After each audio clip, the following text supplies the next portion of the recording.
सभी जीव जंतु हमारी ही तरह जीना चाहते हैं। हमें उन पर दया करना चाहिए और प्रेम से उन्हें रखना चाहिए। यही इस कहानी में बताया गया है। तो सभी जानवर, हम जैसे इंसान रहते हैं ना, ऐसे सब जानवर भी अच्छे से रहना चाहते हैं। उन्हें पर हमेशा हमें अपनी दया बनाए रखना चाहिए। उत्तर भारत में एक बहुत बड़ा जंगल था। वह 2 भागों में बटा हुआ था। दोनों भागों में एक एक सुनहरे हिरण रहते थे। भारत के उत्तर इलाके में एक बहुत बड़ा जंगल था। वो जंगल 2 भागों में बटा हुआ था और दोनों भागों में 2 अलग अलग एक एक हिरण दोनों तरफ रहते थे। दोनों ने अपना अपना दल बनाया हुआ था।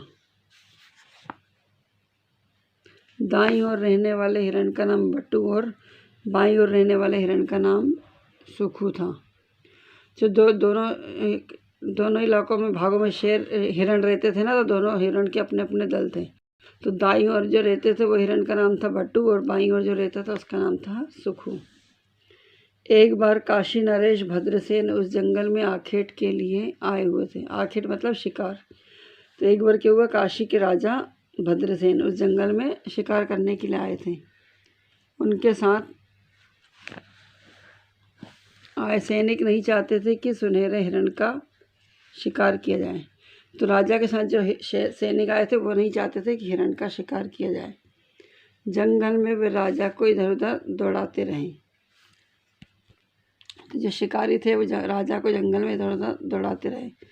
हिरण हाथ नहीं आए। तब राजा निराश होकर वापस अपनी राजधानी लौट गए।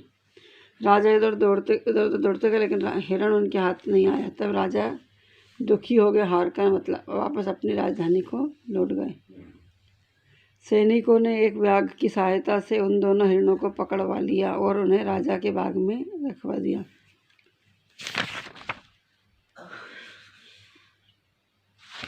तो सैनिक ने क्या करा, सैनिक ने शिकारी की मदद से उन हिरणों को पकड़वाया और उन्हें राजा के बगीचे में रखवा दिया। राजा उन हिरणों को देखकर बहुत प्रसन्न हुए। उन्होंने शिकार करना छोड़ दिया और खाली समय में हिरणों के साथ खेल कर अपना मन बहलाने लगे। जब सैनिक राजा के बगीचे में हिरण लाए थे, उनको देखकर राजा बहुत खुश हुए और उन्होंने हिरण का शिकार करना छोड़ दिया और उन हिरणों के साथ खेलकर अपना मन बहलाने लगे। परंतु उनके सैनिक बराबर जंगल में जाते और हिरण पकड़ कर ले आते। लेकिन जो राजा के सैनिक थे वो जंगल जाते थे और हिरणों को पकड़ कर ले आते थे।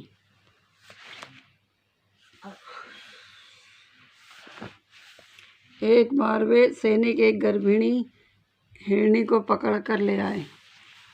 एक बार सैनिक क्या हुआ, एक हिरणी को ले आए जो गर्भ से थी।